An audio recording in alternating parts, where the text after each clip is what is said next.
ವಿಚಾರ ಏನಂದರೆ ಭ್ರಷ್ಟಾಚಾರದ ಹಗರಣಗಳು.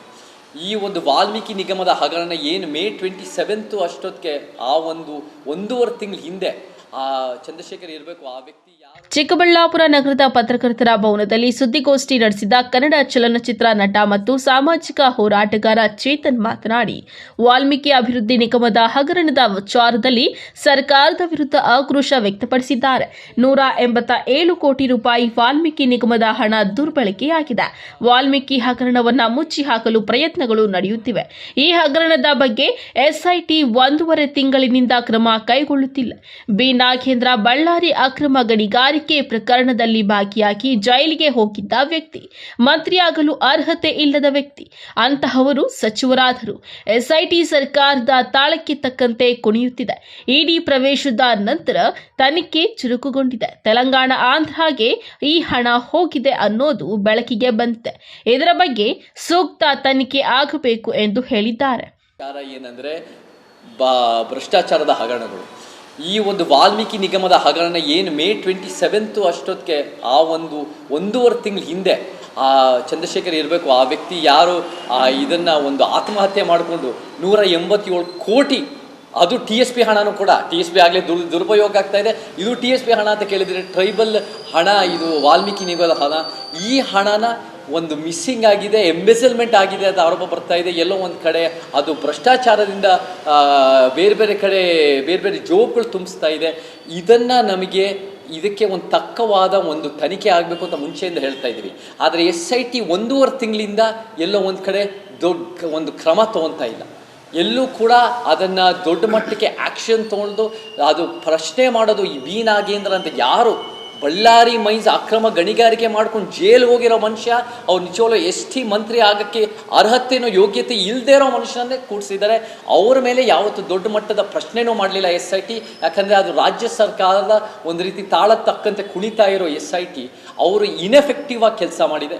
ಅದು ನನಗೇನು ಕಾಣುತ್ತೆ ಅಂದರೆ 1.5 ತಿಂಗಳು ಡಿಲೇ ಮಾಡ್ತಿರೋದ್ರಿಂದ ಏನು ಕಾಣಿಸುತ್ತೆ ಅಂದರೆ ಅವರು ಎಲ್ಲೋ ಒಂದು ಕಡೆ ಅವರ ಪಕ್ಷದವ್ರನ್ನ, ಕಾಂಗ್ರೆಸ್ ಪಕ್ಷದವ್ರನ್ನ ತಪ್ಪುಗಳನ್ನ ಮುಚ್ಚಾಕಕ್ಕೆ ನೋಡ್ತಾ ಇದ್ರು ಹೊರತು ಅದನ್ನು ಬಗೆಹರಿಸೋಕ್ಕೆ ನೋಡ್ತಾ ಇಲ್ಲ.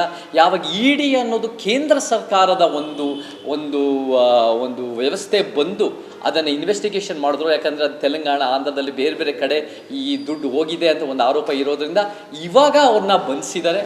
ಅದು ಒಂದು ರೀತಿ ಅದು ಒಳ್ಳೆ ಕೆಲಸ. ಸೊ ನಮಗೇನು ಕಾಣಿಸುತ್ತೆ ಅಂದರೆ ಈ ಪೊಲೀಸ್ ವ್ಯವಸ್ಥೆ, ಈ ತನಿಖಾ ವ್ಯವಸ್ಥೆಗಳು ಎಲ್ಲೋ ಒಂದು ಕಡೆ ಪಕ್ಷದ ತಾಳ ತಕ್ಕಂತೆ ಕುಣಿತವೆ ಹೊರತು, ಅಥವಾ ಆಡಳಿತ ಸರ್ಕಾರ ತಾಳ ತಕ್ಕಂತೆ ಕುಣಿತವೆ. ಅವರು ನಿಜವಾಗ್ಲೂ ವಸ್ತುನಿಷ್ಠವಾಗಿ ಒಂದು ರೀತಿಯ ಪ್ರಾಮಾಣಿಕ ಪಾರದರ್ಶಕವಾದ ತನಿಖೆ ನಮಗೆ ಸಂಪೂರ್ಣವಾಗಿ ಮಾಡ್ತಾ ಇಲ್ಲ ಅನ್ನೋದು ನಮಗೆ ಕಾಣಿಸುತ್ತೆ. ED ಮಾಡಲಿ. ಮತ್ತು ಇನ್ನೊಬ್ಬ ದದ್ದಲ್ಲವರು ಕೂಡ ಅವರು ಎಲ್ಲೋ ಅಬ್ಸ್ಕಾಂಡಿಂಗ್ ಆಗಿದ್ರು ಅಂತ ಕೇಳಿದ್ದೀವಿ. ಅವರು ಚೇರ್ಮನ್ ಆಗಿದ್ದರು. ಅವರು ಕೂಡ ಅವರು SITಗೆ ನಾನು ಬೇಕಾದರೆ ಇದಾಗ್ತೀನಿ, ನಾನು ಅಲ್ಲಿ ಸರೆಂಡರ್ ಆಗ್ತೀನಿ ಅಂತ ಒಪ್ಕೊಂಡಿದ್ದಾರೆ. ಅವ್ರು ಯಾಕೆ EDಗೆ ಸರೆಂಡರ್ ಆಗಲ್ಲ? ಯಾಕಂದರೆ ಎಲ್ಲೋ ಒಂದು ಕಡೆ ಪ್ರೊಟೆಕ್ಷನ್ ಇರತ್ತಾ ಇವರಿಗೆ ಸರ್ಕಾರಗಳು ತಕ್ಕಂತೆ ನಮಗೆ ಕಾಣುತ್ತೆ. ಸೊ ನಮಗೆ ಆ ED ಮತ್ತು ಯಾವುದೇ ಅದು CBI, ಯಾವುದೇ ಸೆಂಟ್ರಲ್ ಗೌರ್ಮೆಂಟ್ ಮಿನಿಸ್ಟ್ರಿ ಈ 187 ಕೋಟಿನ ಯಾರು ತಪ್ಪಿತಸ್ಥರಿದ್ರು ಶಿಕ್ಷೆ ಕೊಟ್ಟು ಆ ದುಡ್ಡನ್ನು ಹೆಂಗೆ ವಾಪಸ್ ತರ್ಬೋದು, ನಮ್ಮ ಆದಿವಾಸಿಗಳು ತಲುಪಿಸ್ಬೇಕು ಅನ್ನೋದು ಮತ್ತು ಮೂಡಾ ಹಗರಣ. ಇನ್ನು ಮೂಡಾ ಹಗರಣದಲ್ಲಿ ದಲಿತರ ಜಾಗವನ್ನ ಲಪಟಾಯಿಸಿದ್ದಾರೆ. ಈ ಹಗರಣದಲ್ಲಿ ನ್ಯಾಯಾಂಗ ತನಿಖೆಗೆ ನಾವು ಒಪ್ಪುವುದಿಲ್ಲ. ಮೂಡಾ ಹಗರಣ ನ್ಯಾಯಾಂಗ ತನಿಖೆಗೆ ನೀಡಿರುವುದು ಸರಿಯಲ್ಲ. ಸರ್ಕಾರ CBI ತನಿಖೆಗೆ ನೀಡಬೇಕು. ಕಾಂಗ್ರೆಸ್ ಅಧಿಕಾರಕ್ಕೆ ಬಂದು ದಲಿತರ ಹಣ ದೋಚುತ್ತಿದ್ದಾರೆ. ಕಾಂಗ್ರೆಸ್ ಸರ್ಕಾರದ ಬಂಡವಾಳ ಬಯಲಾಗಿದೆ. ಸಿಎಂ ನೈತಿಕತೆ ಕಳೆದುಕೊಂಡಿದ್ದಾರೆ. ಸಿಎಂ ಇದಕ್ಕೆ ಉತ್ತರ ಕೊಡಬೇಕು ಎಂದು ಆಕ್ರೋಶ ವ್ಯಕ್ತಪಡಿಸಿದ್ದಾರೆ. ಬಹಳ ಪ್ರಶ್ನೆಗಳು ಬರುತ್ತೆ. ಅದು ಹೆಂಗೆ ಒಂದು ರೀತಿ ಅದು ದಲಿತರ ಭೂಮಿ ಆಗಿದ್ದು ಮುಂಚೆ, ಅದು ಡಿನೋಟಿಫೈ ಆಗಿದ್ದು ಮುಂಚೆ, ದಲಿತರ ಭೂಮಿ ಮುಂಚೆ ಆಗಿದ್ದು ನಂಜೆ ಜವರೆ ಅನ್ನೋ ಒಂದು ವ್ಯಕ್ತಿ 6 ಲಕ್ಷಕ್ಕೆ ಮಾರಿರೋ ವ್ಯಕ್ತಿ ಇವತ್ತು ಮುಖ್ಯಮಂತ್ರಿ ಸಿದ್ದರಾಮಯ್ಯ ನನಗೆ 62 ಕೋಟಿ ಬೇಕು ಈ ಭೂಮಿಗೆ, ಈ 3.4 ಎಕರೆ ಭೂಮಿಗೆ ಅಂತ ಹೇಳ್ಕೊಳ್ತಾರಲ್ಲ. ಇದು ನೋಡಿ ಏನೇನಾಗಿದೆ. ಮತ್ತು ಅವರ ಮುಖ್ಯಮಂತ್ರಿ ಬ್ರದರ್ ಇಲ್ಲ ಅದನ್ನೆಲ್ಲ ಇದಾದಾಗ ಅದನ್ನು ಕೊಂಡ್ಕೊಳ್ತಾರೆ ಅಂತ ಹೇಳಿದಾಗ ಮೂಡ ಅದರಲ್ಲಿ ಆಗಲೇ ಕನ್ಸ್ಟ್ರಕ್ಷನ್ ಮಾಡ್ತಾ ಇದ್ರು, ಮತ್ತು ಅವ್ರ ಪರ್ಚೇಸ್ ಇದ್ದಾಗಲೂ ಕೂಡ 19 ಕಡೆ ಸೈಟ್ ಆಗಿದೆ. ಅಂದರೆ ಮೂಡಾನಲ್ಲಿ ಎಷ್ಟು ದೊಡ್ಡ ಮಟ್ಟದ ಹಗರಣ ಇದೆ, ಮುಖ್ಯಮಂತ್ರಿಯವರ ಏನೇನು ವಿಚಾರಗಳಿದೆ ಅದು ಎಲ್ಲ ಹೊರಗೆ ಬರಬೇಕು. ಆಮೇಲೆ ಮುಖ್ಯಮಂತ್ರಿಯವರು ಕೂಡ ಈ ಹಗರಣ ಸೈನಲ್ಲಿ ಅವ್ರು ಭಾಳ ಸುಲಭವಾಗಿ BJP 2021ರಲ್ಲಿ ನಮಗೆ ಕೊಟ್ಟಿದ್ದಾರೆ, ನಮ್ಮ ತಪ್ಪಿಲ್ಲ ಅಂತ ಕೈ ತೊಳ್ಕೊಳಕ್ಕೆ ನೋಡ್ತಾರೆ.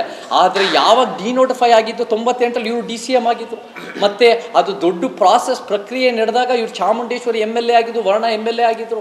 ಮತ್ತು ಯಾವಾಗ 2014-17 ಇವರ ಶ್ರೀಮತಿಯವರು, ಮುಖ್ಯಮಂತ್ರಿ ಶ್ರೀಮತಿ ಅವರು ನಮಗೆ ಪರ್ಯಾಯ ಕೊಡಿ 50-50ನೋ 40-60ನೋ ಅದು ಹೆಂಗೆ ಒಂದು ರೀತಿ ಪರ್ಯಾಯ ಜಾಗ ಕೊಡಿ, ಯಾಕಂದರೆ ಇದು ನಮ್ಮ ಮೂಡ ಅದು ತೊಗೊಂಡ್ಬಿಟ್ಟಿದೆ, ನಮಗೆ ಕೇಳಿದೆ ಅನ್ನೋದಾಗಿದಾಗ ಇವರು ಕೂಡ ಮುಖ್ಯಮಂತ್ರಿ ಆಗಿದ್ದರು. ಸೊ ಇದ್ರಲ್ಲಿ ಏನು ಕಾಣುತ್ತೆ ಅಂದರೆ ಒಂದು ರೀತಿಯಲ್ಲಿ ಇನ್ಸೈಡರ್ ಟ್ರೇಡಿಂಗ್ ಇರಬಹುದು. ಇದು ಕಳವಾರ ಅರುಣ್ MMTV ನ್ಯೂಸ್ ಚಿಕ್ಕಬಳ್ಳಾಪುರ. ಯಾರಿಗೆ ಪಬ್ಲಿಕ್ ವಿಚಾರಗಳು